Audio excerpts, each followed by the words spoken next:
Boa noite a todos. Sejamos todos bem-vindos à comunidade espírita Ramatiz.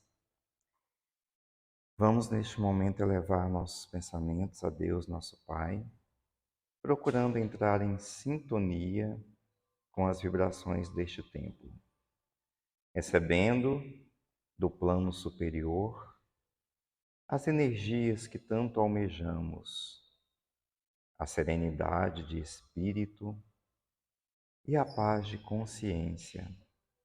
E por falar em consciência, nós rogamos a Deus, ilumine a nossa consciência, para que santificado seja nosso espírito algum dia. Que nós possamos ter mente e coração abertos para o entendimento, numa conversa fraterna com Jesus. Os espíritos superiores que trabalham nesta casa de oração nos abençoam em todos os dias da semana, nos trabalhos que acontecem de domingo a domingo. Todos os visitantes, portanto, são bem-vindos de domingo a domingo. Palestras de segunda a sábado. E essas almas benignas nos acompanham a todo tempo, a toda hora, nos guiando, nos guardando, nos protegendo. E é sob a bênção desses mentores espirituais que nós pedimos a permissão para iniciar a palestra pública da noite de hoje. Que a paz do nosso Senhor Jesus Cristo nos acompanhe. Que assim seja. Muito obrigado pela presença de todos. Olha que interessante, nós vamos ter uma festa junina. Não vai ser uma festa julina dessa vez, vai ser junina. Porque é o momento em que a gente tem a oportunidade de encontrar várias pessoas que a gente nem imaginaria que ia encontrar na comunidade espírita Ramatiz, mas cá estão elas. Deixa eu só diminuir o som aqui um pouquinho, senão todo mundo vai prestar atenção na música e não naquele que vos falo, não é verdade? Olha, todos estão convidados para a nossa festa junina. Eu acho que ao final aqui da nossa conversa vai ter uma equipe aqui vendendo ingresso, então quem interessar, e também na livraria. A qualquer hora a livraria funciona no período da tarde, começo da noite, teremos ali a venda de ingressos. Serão todos muito bem-vindos. É um momento de confraternização. Porque ser cristão significa confraternizar também, né? É triste quando as pessoas encaram o cristianismo como um fardo. Nossa, é uma obrigação ir da igreja, ir ao templo. Não. Já ouviram falar em alegria cristã? Os evangélicos cultivam muito isso, né? A gente tem que ser feliz indo à igreja, ao templo. Ah, não, mas eu só vou lá quando eu estou ruim. Pois é, tem que ir quando tá alegre também, né? Senão a gente acaba associando, né? O templo a coisa ruim. Não. O templo é um lugar de alegria, de bem-estar. Né? O que me faz vir para cá toda terça-feira? É terça, né? Ontem eu estava aqui, por acaso, num curso. Toda terça, né?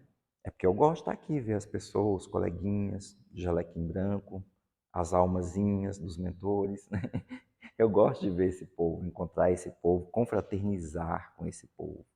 Então, o templo é um lugar de alegria, de encontro.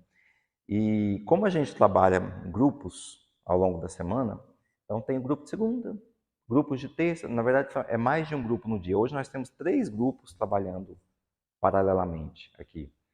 E a gente trabalha em cada um na sua sala, para lá, um grupo aqui, outro ali, outro ali. A gente não vê as pessoas, não sabe o nome de todo mundo. É incrível, mas a gente não conhece todo mundo, não. Aí, quando a gente se encontra nessas oportunidades dos eventos, a gente sai, pá, e vê um jaleco, sai cumprimentando. Ah, você é de que dia? Né? Eu sou de quinta, eu sou de quarta. É a oportunidade que nós temos de irmos nos conhecendo mais ainda, né? E a maioria de nós chegou aqui, nessa comunidade, por esse caminho, porque conhecia alguém que veio ou que ouviu falar, alguém que veio e recebeu um atendimento, recebeu um acolhimento e recomendou e voltou e trouxe alguém. É sempre assim, né? Então a gente volta e traz mais alguém, né? Cada vez que volta, traz mais um. E é interessante quando a gente atende ali nos cuidadores, E a pessoa fala assim, não, eu tive com o ano passado, mas eu vim dessa vez, não foi para mim não, é para minha amiga que eu trouxe ela, né? As pessoas voltam, mas voltam sempre trazendo alguém. Significa que foi bom para ela, né? E isso tem a ver com o que nós vamos falar hoje, que é crer. Apesar de o título, lá no capítulo 163 do Caminho, Verdade e Vida, é não crer, é o título lá do capítulo, né? Mas nós vamos falar de fé, nós vamos falar de crença hoje, que é exatamente o contrário, diametralmente oposto à proposta de não crer, né? Na verdade, o Emmanuel nos traz ali um alerta sobre não crer, né? E muitas vezes a gente tem essa postura de não crer só para ter um contraponto, só para ser diferentão, né? Meu pai era ateu, mas era uma das melhores pessoas que eu já conheci. Mas ele não ficava fazendo questão de falar que era ateu, não. Porque o fato dele não acreditar não era um contraponto para ser diferentão dos outros, é porque não acreditava mesmo, né? Era dele, da essência dele. E aí eu trabalhei com um colega durante, sei lá, foram 10 anos de plantão com um colega, quando eu trabalhava em regime de plantão. E aí eu tinha muitos colegas religiosos. Esse povo religioso, eu vou te contar uma coisa, é um povo difícil de lidar, de conviver, de dividir o ambiente de trabalho, que povo pesado, de energia densa. Aí o meu colega ateu era a melhor das pessoas. Solidário, companheiro, ficava com você depois do horário, conversava sobre tudo, não tinha preconceito de nada. E aí eu ficava pensando, engraçado, né? Os religiosos são as piores pessoas. Aí você se encontra um ateu que é uma pessoa ótima, mas não acredita em Deus, não acredita em nada dessa coisa errada que a gente acredita. Aí sabe o que eu ficava pensando? Porque eu trabalhei 10 anos com ele, 10 anos ou mais, né, uns 11 anos. Eu pensei o seguinte, ele não precisa, nós precisamos. Ele já está num patamar em que ele não precisa se apegar a uma religião para ser uma pessoa melhor, porque ele já é naturalmente uma pessoa melhor. Agora a gente não. A gente está aqui frequentando templos que, ó, é porque a gente precisa mesmo. Nós precisamos crer. A gente ainda não está naquele nível de solidariedade humana espontânea que vem da alma, né? O Stephen King parecia também que não era religioso, mas quando você lê os documentários, vê o Stephen King falando, você pensa, gente, que alma bonita daquele cara, né? Do Stephen King. O Stephen King não, Stephen Hawking. O Stephen King é o escritor de filmes de terror. É o Stephen Hawking, o físico. Aquele que vivia preso a uma cadeira e que nos últimos anos da vida dele ele só conseguia se comunicar pelos olhos, né? Desenvolveram lá um equipamento em que ele olhava para a letrinha no computador, a palavra, e ele conseguia escrever textos inteiros só com os olhos. Que alma, né? Fantástica. E aí eu fico me perguntando por que Stephen Hawking passou os últimos anos preso num corpo, numa cadeira. É porque a mente era tão grande, tão espetacular, que se a gente soltasse a mente dele aqui entre nós, provavelmente causaria um grande estrago, porque ele traria para nós conhecimentos que nós ainda não estamos preparados para absorver. Então, o corpo físico era uma limitação para ele. E é claro, né? Tinha toda uma história kármica por trás. Lá no Evangelho segundo o Espiritismo, ou Evangelho segundo o Espiritismo, lá no Caminho, Verdade e Vida, no capítulo 163, Emmanuel nos diz o seguinte: olha, os que não creem são os que ficam. Ficam aonde? Ficam aonde? Os que não creem são os que ficam. Ficam aonde? Aqui. Pois é, nós estamos aqui, né? Todos nós estamos aqui. Então, em alguma medida, nós não cremos o suficiente. Em alguma medida, a nossa crença não é aplicada na profundeza da nossa alma. Falta muito ainda, né?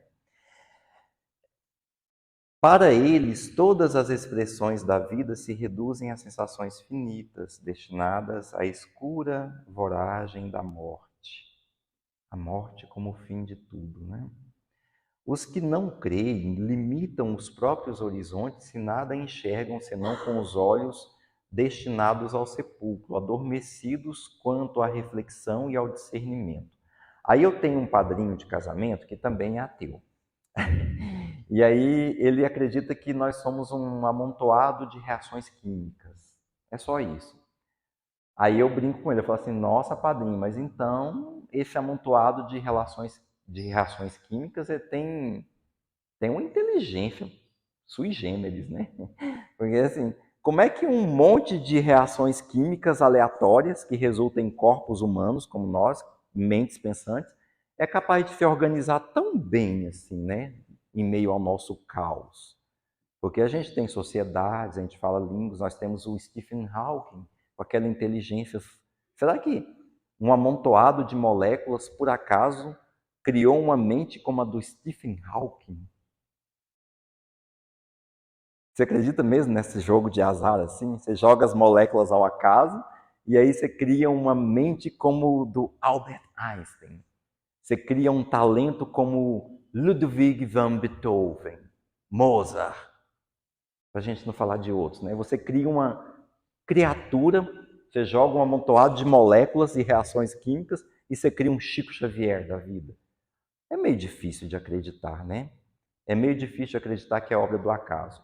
E o próprio Einstein nos diz assim que o universo funciona tão perfeitamente em meio àquele caos que custa-me crer que aquele caos não seja inteligente. O que ele quis dizer? Ele falou assim, parece haver uma inteligência por trás das estrelas de nêutrons, dos buracos negros, das estrelas infinitas, sistemas solares aí pelo mundo afora, galáxias. Parece que tudo funciona tão ordenadamente em meio ao que parece o caos, e parece que o universo é tão inteligente, não parece um amontoado de reações químicas e físicas ao acaso, né? Não parece. E aí, se a gente for pensar mais, a gente pensa assim, mas nós não encontramos vida em outros planetas. Vida como a nossa. Vida como a conhecemos. Densa, material, terrível. Mas pode ter formas de vida muito mais sutil, né? Os espíritos, por exemplo, que estão passando por aqui, ó. Alguém está vendo? Não, né? Alguns de nós estamos. São formas de vida. Mas não a vida biológica, como nós estamos querendo provar a todo custo, né? Então, inúmeras formas de vida. Há muitas moradas na casa de meu pai, nos disse o Cristo. Né? Criar uma imensidão de planetas, sistemas solares e galáxias só para poder brilhar no nosso céu noturno. É muita pretensão da humanidade terrícola achar que Deus se ocupa só da gente, né? Não, criou isso tudo aí só para a gente ficar olhando à noite. Que desperdício! Não é não? Esse tanto de planeta e galáxia para não ter utilidade nenhuma, só tem vida aqui para a gente ficar olhando à noite. É sério isso? Não, assista lá os documentários do Discovery Channel, como funciona o universo, né? Aí quanto mais você assiste, mais a gente crê. A gente crê que não é obra do acaso. Não pode ser. É muito esquisito que fosse, né? Bom, não queremos permanecer adormecidos, então muitos de nós escolhemos crer em alguma coisa.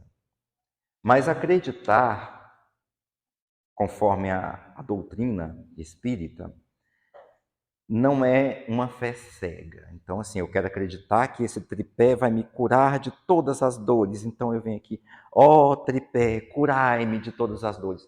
Vai acontecer? Não. Por quê? Primeiro, porque esse aqui não tem propriedades mágicas, né? Segundo, que depende do merecimento da minha alma. O que eu fiz para merecer a cura? De repente, eu preciso da doença mesmo, né? Porque senão eu não vou aprender o que eu preciso aqui nesse processo evolucional. E terceiro, porque as coisas não acontecem do jeito que a gente quer, na hora que a gente quer. Não é assim que funciona. Todos nós já frequentamos escola. Você chega lá na escola e a escola se adapta à sua vontade ou é você que se adapta à escola? Como é que aconteceu a vida inteira? Porque comigo eu tinha que me adaptar. Ou alguém chegou lá e falou assim, não, a escola vai funcionar do jeito que eu quero aqui. Eu vou aprender, não, hoje eu não quero matemática, eu quero aula de português. É assim que funciona? Pois é, a Terra é uma escola de almas. Então não vai acontecer do jeito que a gente quer também, não. Tem regras, leis cósmicas universais. E nós é que nos submetemos a ela. E se eu não me submeter? Problema seu. Vai vir doença, vai vir azar, vai vir coisa ruim, mal olhado, olho gordo. Haja pé de arruda em casa, né? Então somos nós que temos que nos adaptar às leis cósmicas universais, porque isso aqui é uma escola evolucional e não o contrário. E a gente tem que baixar a bola. E Ramatiz faz muito isso com a gente, olha lá, aquele cara lá, Ramatiz. Ó. Ele fala nos livros dele assim: ó terrícolas, quanta pretensão tendes vós outros, que acreditais ser o centro do universo. Nem de longe, né? Nem de longe somos o centro do universo. Somos um planetinha azul num sistema solar qualquer, num bracinho espiral da nossa galáxia que está entre milhões de trilhões de galáxias do universo afora. Só isso, né? Então, se a gente for comparar o nosso tamanho, a gente não passa de ínfimos grãozinhos de areia, né? E somos tão orgulhosos e tão pretensiosos, inclusive na fé. Porque quando a gente não acredita, é um pouquinho pior. Mas acreditar de forma muito distorcida é tão ruim quanto, né?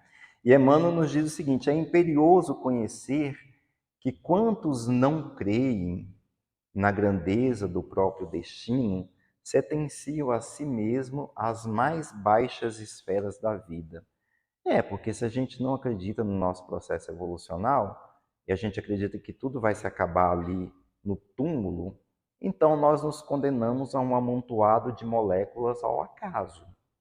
Nós nos condenamos a ser reduzidos ao pó, como do pó viemos, para nos tornarmos mais um amontoado de átomos e reações químicas ao acaso do caos. Olha, nesse ponto eu prefiro ser orgulhoso o suficiente para acreditar que eu não sou só isso. Do pó tu veio ao pó tu tornarás. Só o corpo físico, meu caro, porque o espírito vai comigo para onde eu for. Esse ninguém me tira. Não. A inteligência que Deus me deu, jamais. Ninguém admitirá. O conhecimento que eu adquiri ao longo de tantas encarnações, ninguém tira de mim. Só Deus, mas Ele não vai fazer isso, não tem esse propósito, né? Então o corpo material se perde. Até bom que se perca mesmo, porque isso nem é muito bonito. Eu quero um melhor na próxima vida. Pretencioso, né? Uai. A gente não está aqui para melhorar, então por que eu vou querer um pior? Eu quero um melhor, mais bonito, pelo menos, barba mais cerrada. Ou não, né? Pois é, permanecerão beijando o pó, em razão da voluntária incapacidade de acesso aos planos superiores. Então, se eu me considero um amontoado de reações químicas ao acaso, eu me rebaixo ao nível do pó. E é só isso que eu me torno. Mas não, eu me recuso a crer nisso. Eu não quero crer nisso. Eu quero crer que existe algo mais. A crença é a lâmpada amiga, cujo clarão é mantido pelo infinito sol da fé.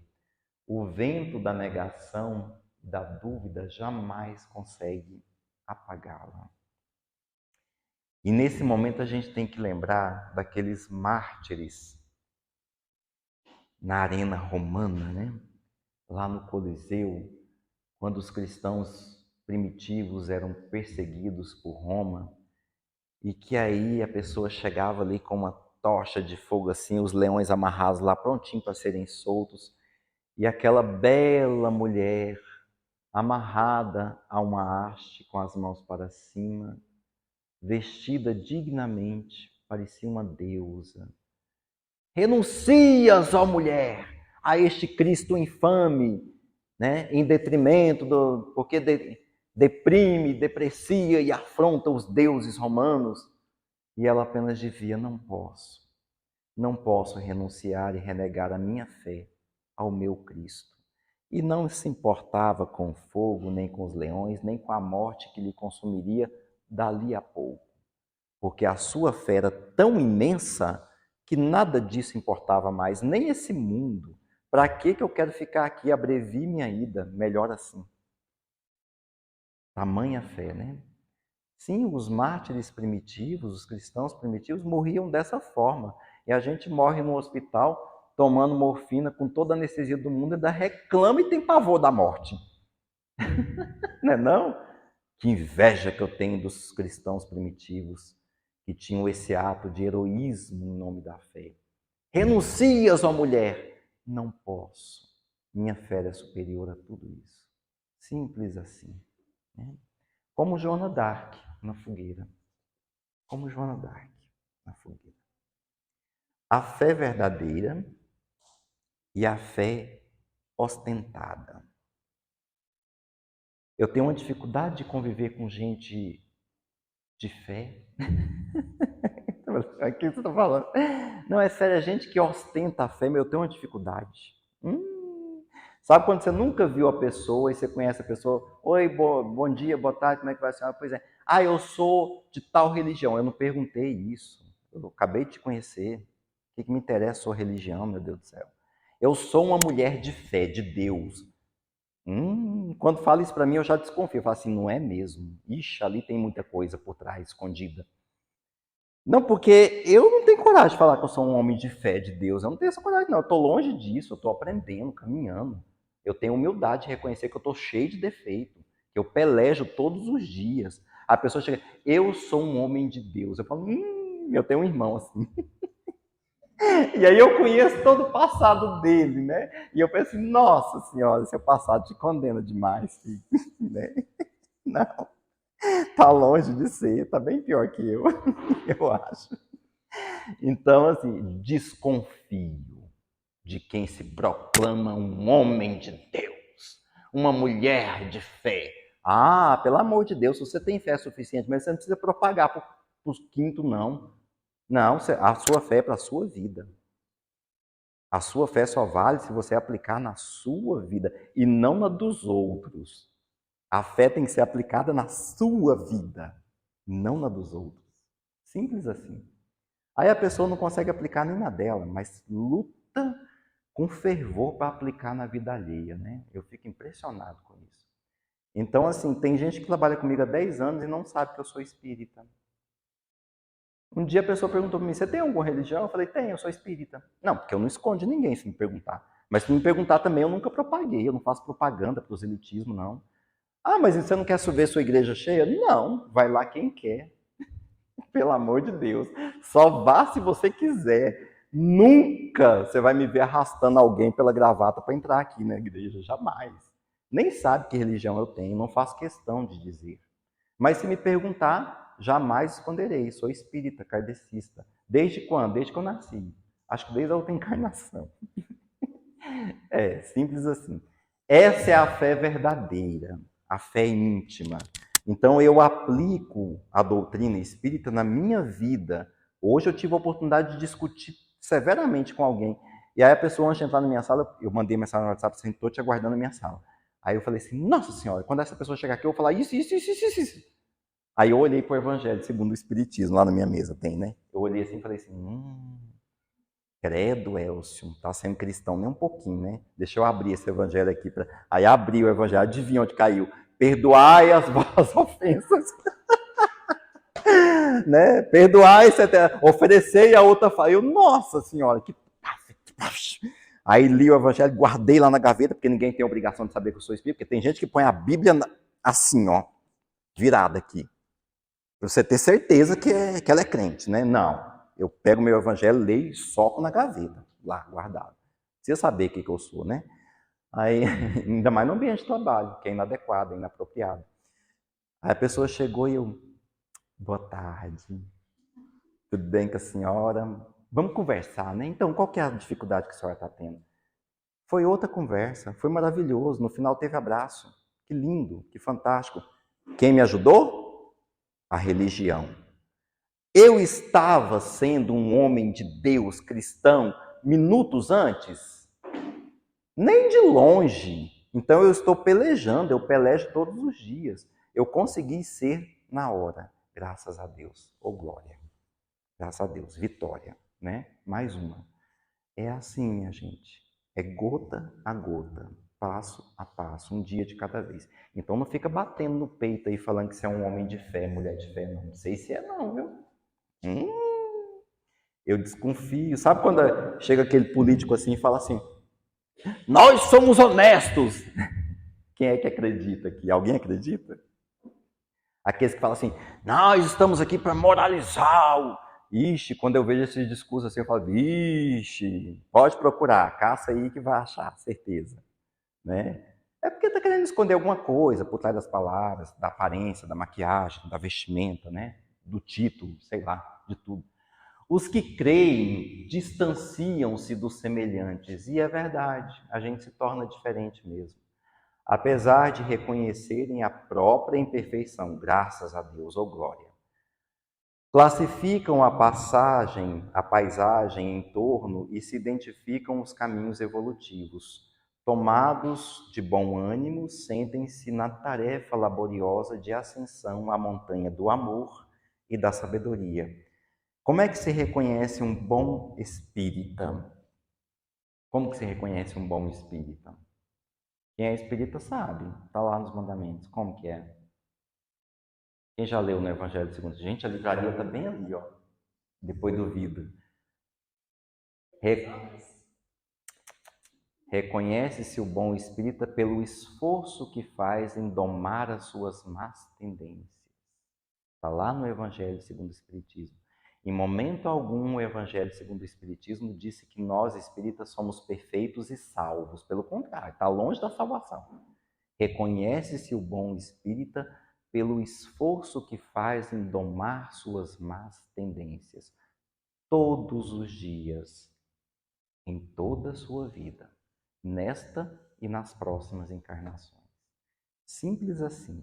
Aceitar isso, ter a humildade de que eu sou imperfeito e é por isso que eu estou numa escola para aprender mais, já é um grande passo na nossa evolução. Aceitar que estamos numa escola aprendendo. Eu tinha uma dificuldade tão grande de pedir desculpas, vocês nem imaginam. Nossa Senhora, mas eu orgulho o nariz em pé. Aí, em ambiente de trabalho principalmente, eu aprendi ao longo dos anos. Hoje eu pedi desculpas. Porque sabe a senhora que foi conversar comigo, que eu ia dizer um monte de coisas, né? Ela tinha mandado um áudio para mim, tinha 3 dias, eu não tinha, visualizei, não respondi, não escutei. Eu não escutei o que ela me disse. Ela achou que eu estava ignorando ela, e por isso começou né, o ti. A culpa foi minha. Por que eu não escutei o áudio? É porque assim, chega 300 mensagens no WhatsApp, né, de trabalho, de pessoas lá do meu trabalho. Aí eu vejo tal. Aí eu acho que eu cliquei no dela, vi que tinha um áudio, pensei assim, daqui a pouco eu escuto. Aí voltei no do meu chefe, respondi, tá, esqueci, acabou. A verdade foi que eu menosprezei a mensagem dela. Essa é a verdade, admita.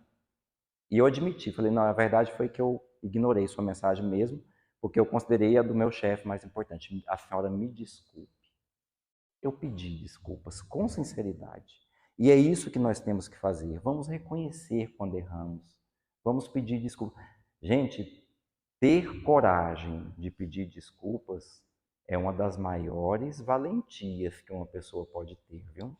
É muito valente quem chega ao nível de ter coragem de pedir desculpas. A fé raciocinada é aquela fé que nos movimenta no sentido real das coisas e não aquela fé cega, né? Porque, gente, eu conheço uma menina que ela tem uma fé terrível. Vai à igreja, vai ao culto todo domingo, até 11 horas da noite. Aí tá procurando emprego, é formada, sabe?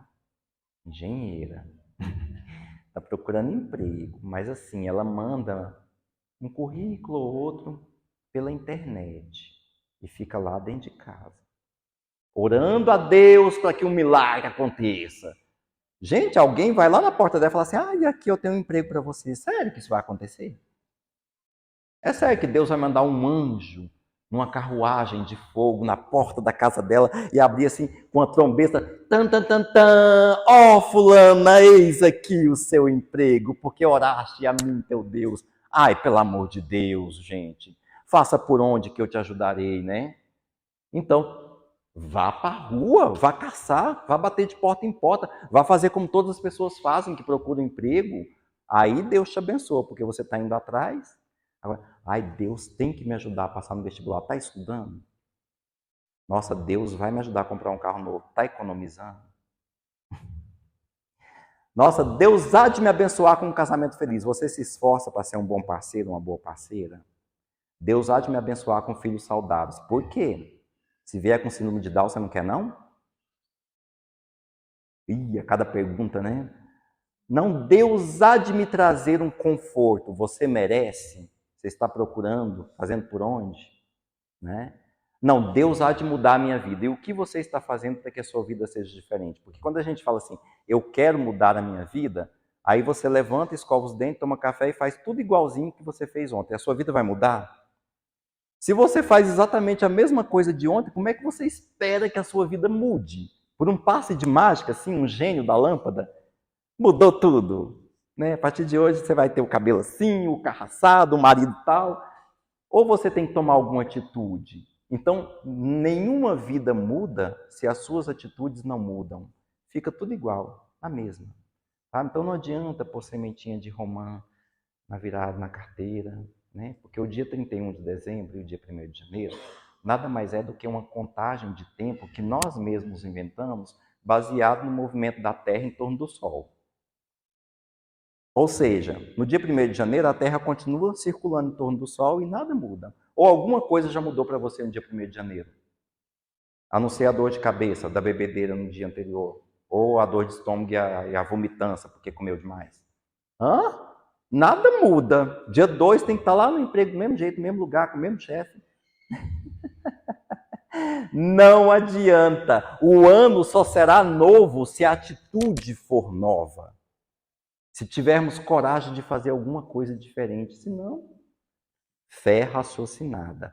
A fé raciocinada é aquela que me conduz ao caminho da sabedoria. Olha, eu quero que a minha vida seja diferente, então eu vou ser uma pessoa diferente, eu vou ter atitudes diferentes. No dia 2 de janeiro, eu vou colocar a semente de romã aqui, vou dar 3 pulinhos nas ondas se eu morar no litoral, mas no dia 2 de janeiro eu vou acordar cedo e vou para a academia, porque eu quero perder peso, eu quero fortalecer minha saúde. Eu não vou fazer a matrícula e nunca mais voltar lá, gastando dinheiro à toa. Podia estar dando aqui na comunidade o dinheiro da academia, né? Não, é porque eu quero ser uma pessoa diferente, eu quero que esse casamento dê certo. Então, no dia 2 de janeiro, eu vou comprar flores e dar para a esposa. Que maravilha. Ué, o que tem hoje? Nem meu aniversário. Ué, pois é, amor, mas precisa ter dia para te dizer que eu te amo. Né? O Divaldo Franco fala assim, mas hoje é uma plena quarta-feira, a mulher levanta e se arruma, e o cara acorda e fala assim, que é isso? Tem festa hoje? Não, meu bem, só me arrumei porque eu queria que você me visse bonita. Simples assim. Se você toma uma atitude diferente, as coisas serão diferentes. Se você não toma atitude nenhuma, vai ser tudo igual. Fé raciocinada. Fé raciocinada pressupõe atitude. Toda fé raciocinada demanda atitude. A fé que liberta e a fé que aprisiona. Gente, a fé fanática, que é aquela fé absurdamente irracional, ela aprisiona, ela massacra, ela adoece. Então, assim, eu não sou nem doido de subir as escadarias da Penha de joelho. Primeiro, porque eu não tenho joelho para isso. E segundo, que eu vou ter que tratar depois 6 meses com um ortopedista. O ortopedista adora pagador de promessa. Adora, porque é um tratamento de 6 meses a 1 ano, né? Para curar o joelho. Aí eu tinha um joelho saudável que Deus me deu para poder trabalhar, para poder vir aqui, ajudar as pessoas, ficar em pé, fazer palestra. Aí eu invento de subir a escadaria da Penha, aí eu fico 6 meses sem poder fazer palestra, porque não pode ficar em pé, ou vou para uma cadeira, né? Então, assim, a fé cega, a fé irracional, ela não nos ajuda. Não estamos criticando quem paga a promessa, desde que seja uma promessa razoável.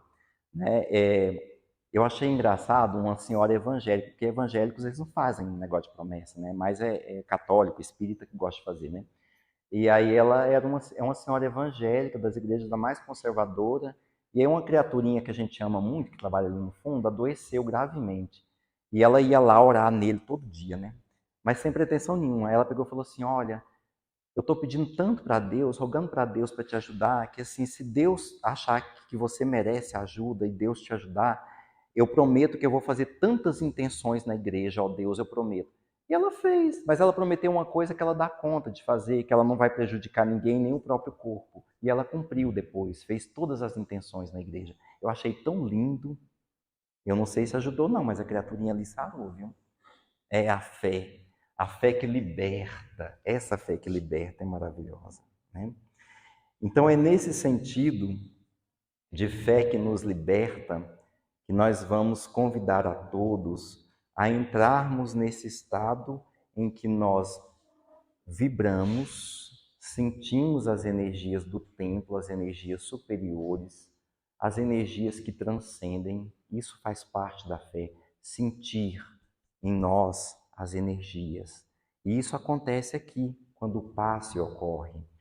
Ao sentir as energias, nós vamos raciocinar sobre a fé. Não a fé que aprisiona, mas a fé que liberta. Essa fé sensata, prudente, em que eu não negocio com Deus, mas em que eu negocio comigo mesmo para ser uma pessoa melhor, porque isso agrada aos olhos de Deus. Simples assim, né? A gente se responsabiliza, tira de Deus o fardo, a carga, porque é muito fácil jogar para Ele, né? Gente, coitado de Deus, eu tenho uma dó dele. Eu tenho uma dó de Deus, porque tudo o povo joga para ele. Ah, Deus me ajuda, ah, Deus faz isso, ah, Deus. E você não vai fazer nada. Não, Deus está cansado de fazer as coisas para os outros. Vamos fazer nós mesmos, né? Então, quando a gente tira de Deus o fardo, porque Ele é nosso, e a gente assume o nosso fardo, ah, faça por onde que eu te ajudarei, nos disse o soberano. Então, façamos por onde que Deus nos ajudará. Esse é o convite para a fé raciocinada. E neste momento nós vamos nos concentrar naquela imagem. Gente, aquela imagem ali é uma das coisas mais lindas que eu já vi. Aquilo ali é um parque que eu tive a felicidade de conhecer. Quero voltar. Aquilo ali existe de verdade. É parte da obra de Deus e parte da obra do homem. Então nós, os homens e as mulheres, somos capazes de intervir na obra de Deus a ponto de criar uma maravilha como essa. Aquilo ali é obra de Deus porque Deus deixou as leis biológicas, as leis da natureza, que produzem todas aquelas plantas. Deus deu aos homens e mulheres a capacidade de pensar o senso artístico para produzir a dispersão das plantas, a organização das flores, que produzem esta imagem impactante. Caminhar por esse jardim é uma das coisas mais sublimes que eu já experienciei na minha existência. E o convite é para que nós mentalmente caminhemos por esta obra de Deus e dos homens. Nesse exercício de fé, nós rogamos a Deus que ilumine a nossa consciência para que santificado seja nosso espírito algum dia. Nós insistimos que precisamos muito aprender, precisamos melhorar nossa fé em nós mesmos, nossa fé em Deus, nosso Pai, nossa fé nas pessoas, nossa fé nas situações, nossa fé na esperança. Nós precisamos melhorar e renovar a nossa fé. E nós vamos começar refletindo sobre as palavras do Pai Nosso. Nós não vamos orar palavras ao vento. Nós vamos sentir as palavras pronunciadas, refletindo sobre o seu significado. É uma proposta racional de oração com fé. A fé que liberta, a fé raciocinada, a fé sensata, prudente, coerente. Então, quando nós dissermos o Pai Nosso, todos juntos em voz alta, nós vamos sentir o significado em nossos corações. Pai nosso que estais nos céus, santificado seja o vosso nome. Venha a nós o vosso reino. Seja feita a sua vontade, aqui na terra como nos céus. O pão nosso de cada dia nos dai hoje. Perdoai as nossas ofensas, assim como nós perdoamos aqueles que nos têm ofendido. Não nos deixeis cair em tentação, mas livrai-nos do mal, porque só teu é o reino, o poder e a glória, para todos sempre. Que assim seja. Pela atenção de todos, muito obrigado.